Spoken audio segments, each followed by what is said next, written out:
Hey friends, I'm Greg Nettle and I serve as president of Stadia Church Planting, where our vision is for every child on the planet to have a church.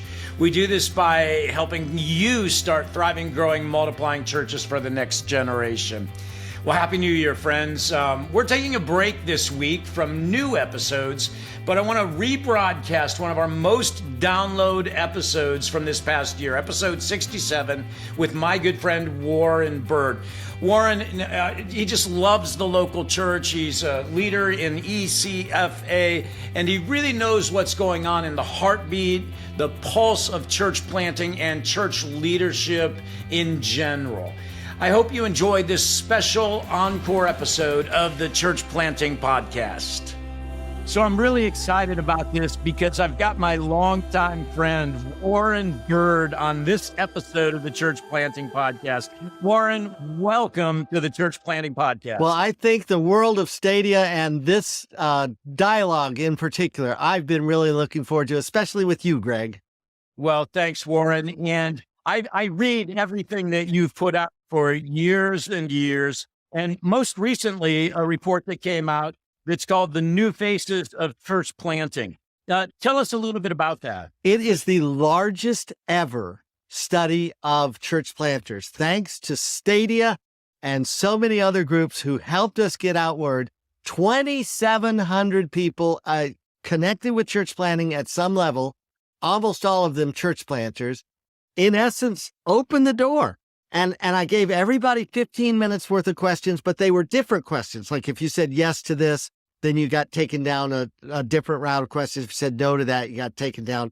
So I got just this huge amount of feedback, and we put it out in 5 different reports, each on a different theme, one on funding, one on ethnicity, one on pandemic, how did that change things, one on multiplication implications, and one where we compare the implications of church planting versus multi-site campuses, all free at ecfa.org/surveys. Okay. So all free. Now, wait, let's just clear this up right up. When we talk about who was surveyed, was this all U.S.? Was it global, multi-countries? Who was surveyed? North America, 92% U.S., 8% Canada. And the Canadians really aligned, to my surprise. Not, they have different financial package in terms of how they do finances, but in so many ways similar to the U.S. Okay, so Warren, there's a lot of buzz in the church world right now, and there has been for a number of years, about multiplication. Kind of what's the real story? How many churches are multiplying? How many people are interested in multiplying? I mean, I think that's really at the baseline. Okay. To me, this was the most exciting area. Now, there are lots of areas of I would use different words, like sobering on race was both, when we studied that, both sobering and very encouraging. But the multiplication questions were very exciting. First of all, when we asked, to what extent is the desire to create a network of multiplying churches very much part of your vision? Okay, so let me just make sure you hear what that said. And we ask it at 2 levels, when you started and today.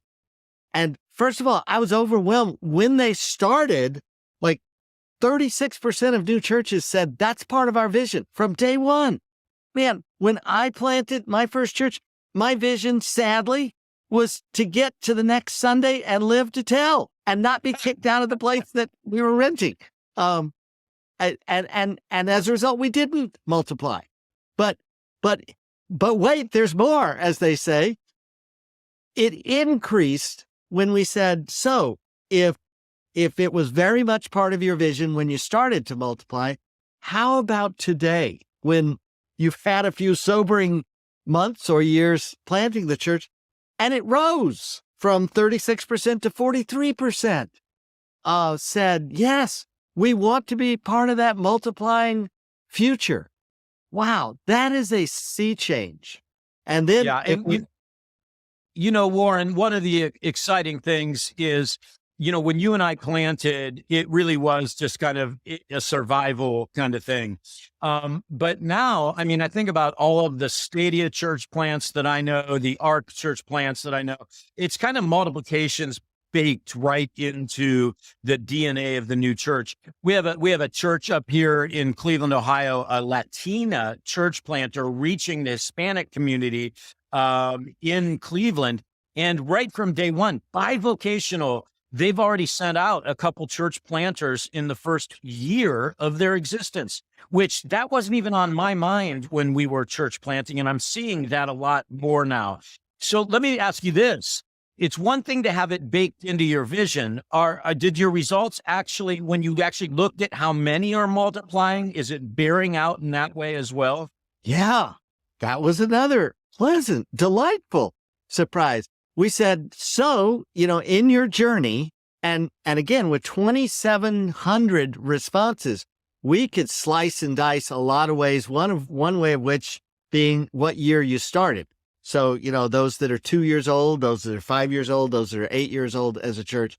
But we said, so what have you done in terms of replicating or multiplying? And we gave a whole bunch of check boxes. And I don't want to underestimate the implications. The one that got the most, predictably, is we give money towards a denomination or network like Stadia to help them plant churches. Well, I think that's terrific. Even if that's all you did, because that's saying we are not keeping it all just for ourselves, as needy as our community is, as much opportunity as we may have. We understand that we're part of a kingdom initiative and we want to give beyond that. But we also ask, have you actually reproduced yourself? And 11% of the people responded. Now, again, this is across all years. Some of them, 12 years old as a church plant, have reproduced themselves at least once. Well, that is just amazing. Have you had a church planting resident? We got yeses at different levels, and the reports bear it all out. But bottom line, you look at it and you say, something is happening here. Warren, that's really encouraging, because that's just over the last 10 years where multiplication has increased in churches from 6% of the churches multiplying, at least 11%, if not a little bit higher. So I think that's really encouraging for all of us. Let me ask you this. Between the churches that are multiplying and those that aren't giving birth, what are you seeing in the overall health comparatively between the two groups? Well, lots of things. I'll give just two highlights. One is we asked the question, how many churches do you believe will come out of your church over the next 5 years? And this was one of the few open-ended questions. And I took the two extremes. I took the people who said zero, who wrote in nothing. We're not going to be able to reproduce in the next 5 years, to those who put 10 or more. What?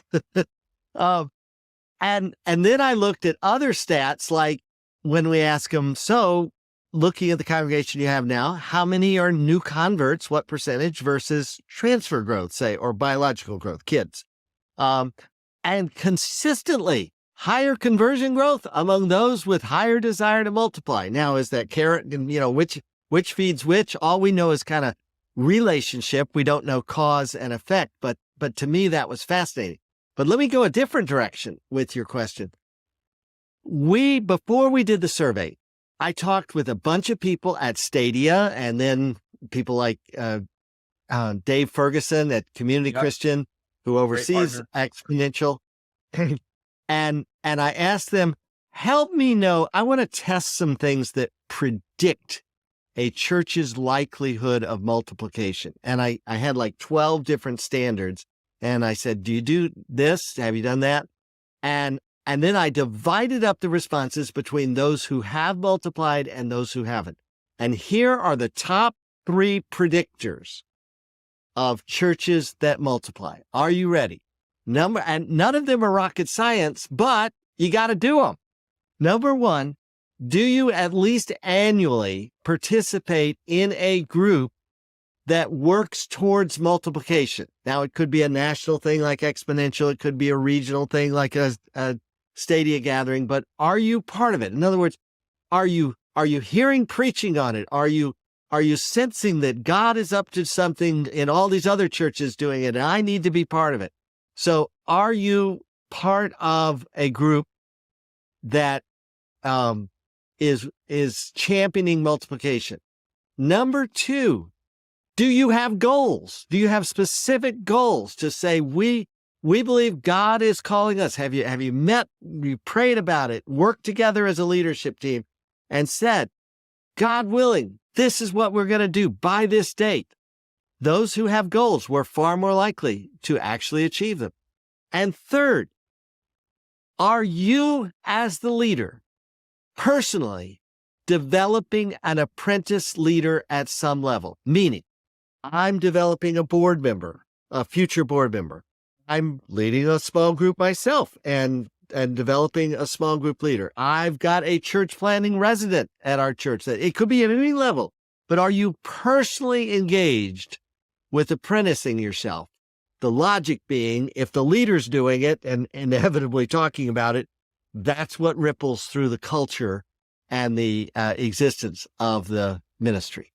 And none of those are rocket science, but man, they're predictors. And, you know, one of the things in your report that's fascinating is those churches that are multiplying are faster growing. They're, you know, they're more evangelistic. They're more greater community impact. You just go down the list. Yeah. And that's why multiplication, it has these ripple effects throughout your church and around the world. Now, when Stadia started, you know, I mean, it started, it was just kind of launch large church.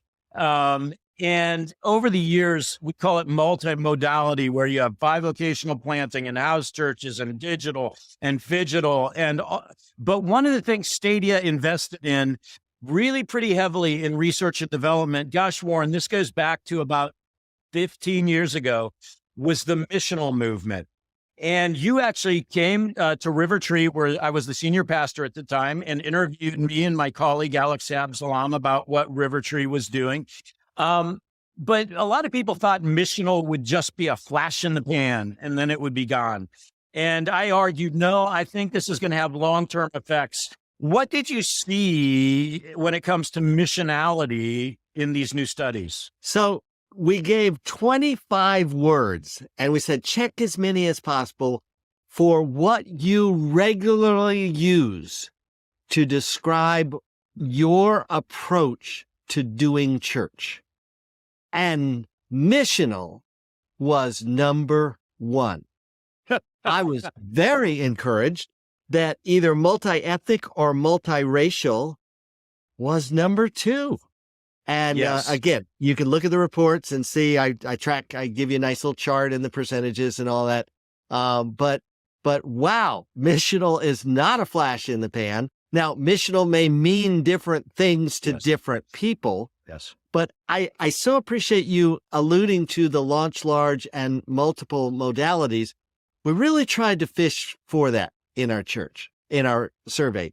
And yes, I'm going to make two statements. One is I want to validate launch large because it consistently showed, from momentum to finances to a whole lot of pieces, that launch large has very positive benefits, not guaranteed, but more likelihood of good things happening. At the same time, there are a bunch of Edisons out there trying to discover the new light bulb and experimenting with all kinds of varieties, some not by choice, like bivocational. Hey, I don't have any funding, so I'm going to do this working from Starbucks and let's see what God does. To a very intentionality, microchurch, underground church, all the phrases that you use, people are exploring. That was very difficult to tally because there are so many varieties out there. I'm just acknowledging that they are there, validating them, and affirming that there is fruit in them. But the final statement on this is, lest you hear this interview and think, oh, you know, well, Greg eventually led what became a megachurch, and Warren just talked about launch large. No, actually the typical church plant that is planted and growing starts with 2 digits and takes a while.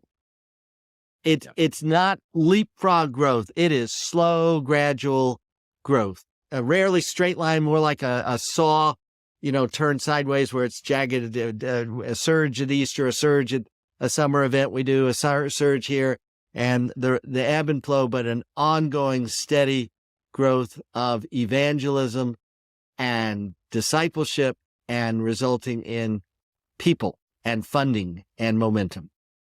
Okay. So I think we have to acknowledge my heroes these days are bivocational, co-vocational planters. I mean, I'm watching them all over the United States, and it's not second-class church planters. They're like special ops forces going out into the United States, in the communities today, and getting it done with far fewer resources, which is a much more scalable model. So yeah, we've got to be really careful not to lift any single modality above another. And Daniel Yang, in his new book, Inalienable, writes about how the church of around the globe is now informing and must inform United States church planting. There it is. Yes. And I was just chatting with reading Daniel. it this week. It's fantastic. Our executive team's reading it. The Stadia board's reading it. Daniel's a great friend. But my point is that, for instance, with all of our church planting in India or in South America, that's all led by pastors that are co-vocational. And they're just thriving. And so that's informing now so much of the church planting in the United States. Let me ask you this now: digital and phygital. So phygital being a combination of digital and physical plant. Digital being pure digital. What'd your study find out about that modality? Very little that I can give helpful feedback beyond saying, everybody is doing a blend at some level of in-person with virtual tag teaming.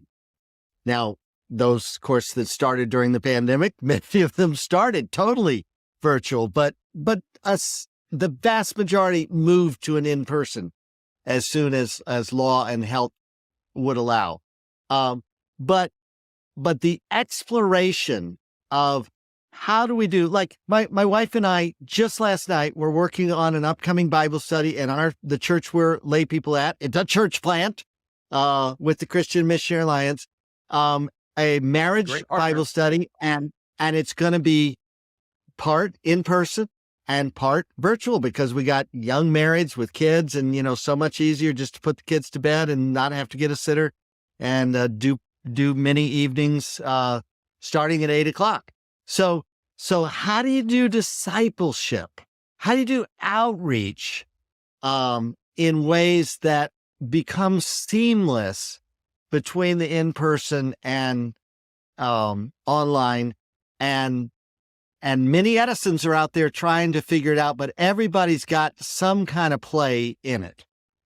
Warren, I was talking to a dear friend, Pat Gelsinger, who is the CEO of Intel, and Pat speaks very openly about his investment in church planting via Stadia. They're very generous in church planting.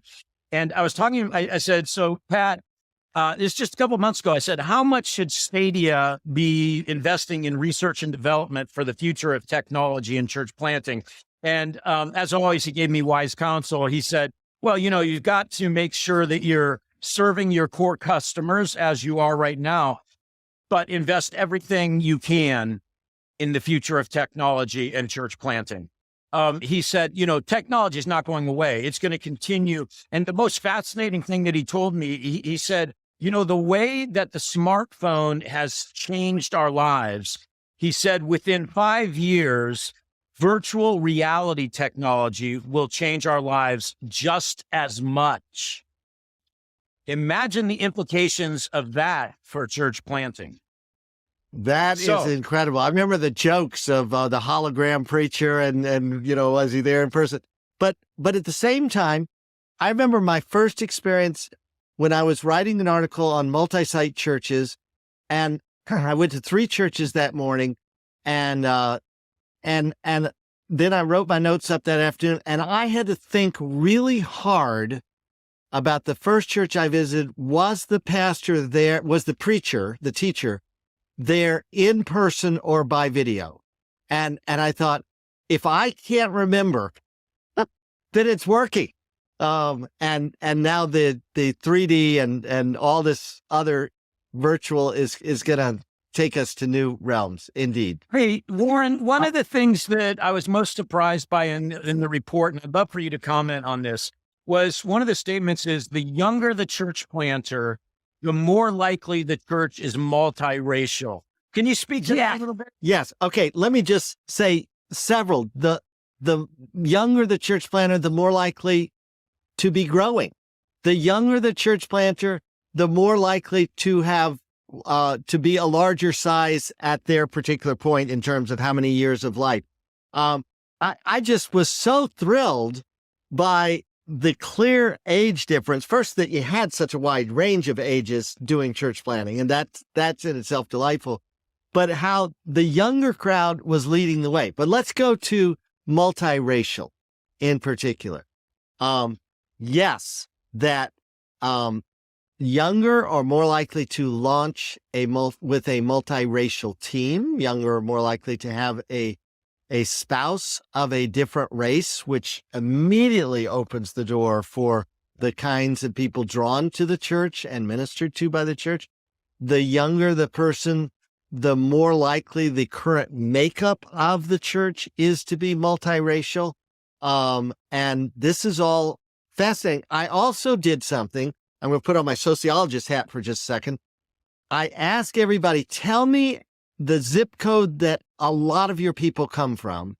And then I went to U.S. Census data and I said, so how multiracial is that census area? And how does that correlate with whether the church is multiracial or not? And by and large, it doesn't. Yes, in extreme areas where it was solidly one race, the church tended to be solidly one race. But multiracial churches were in the whole spectrum of, as long as there are people of color or people, various races represented, the intentionality of the leadership, of the board, of the platforming, of the different messaging that you can do says you don't have to match the exact makeup of your community if your community is just one predominant race. And I'll carry it even further. We ask, okay, so of multiracial churches, what race leads them? And we found white, Black, Hispanic, Asian, all lead multiracial churches, and percentage-wise, Blacks are more likely to lead a church identified as multiracial, followed very closely by white, followed by Hispanic, followed by Asian. I think just one of the most exciting things that's happening now is the raising up what we're watching. And of course, our Black brothers and sisters and Latinos have been amazing at church planting and church over the years. But finally, white culture starting to listen and learn. And there's this mutual learning from one another that's just beautiful, finally, in the church world. And we need to keep elevating that. Warren, as we kind of wrap up here, and I can't wait to have you on as a guest again. This is because we haven't even unpacked the other surveys yet that I would love to get into.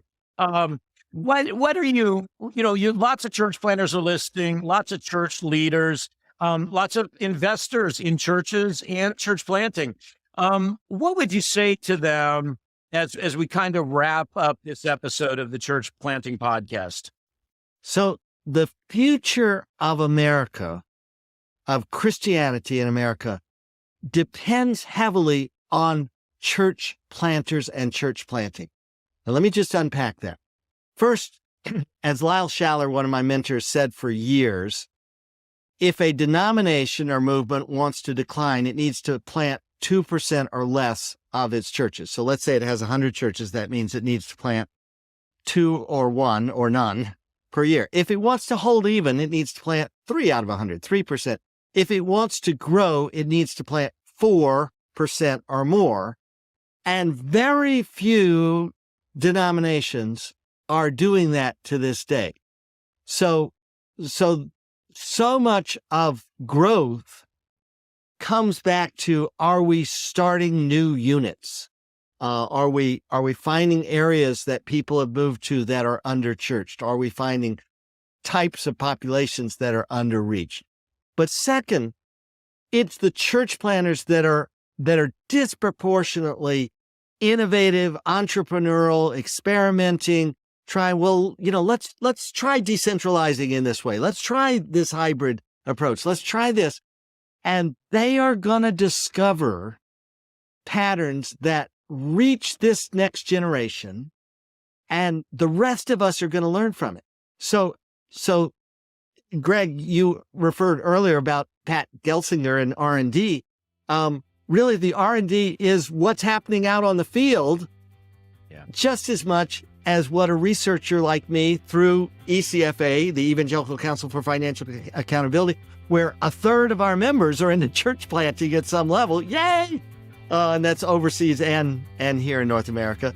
But it's the frontline church planter that's going to shape the future, especially as our culture becomes more distinct for what it means to be a Christian.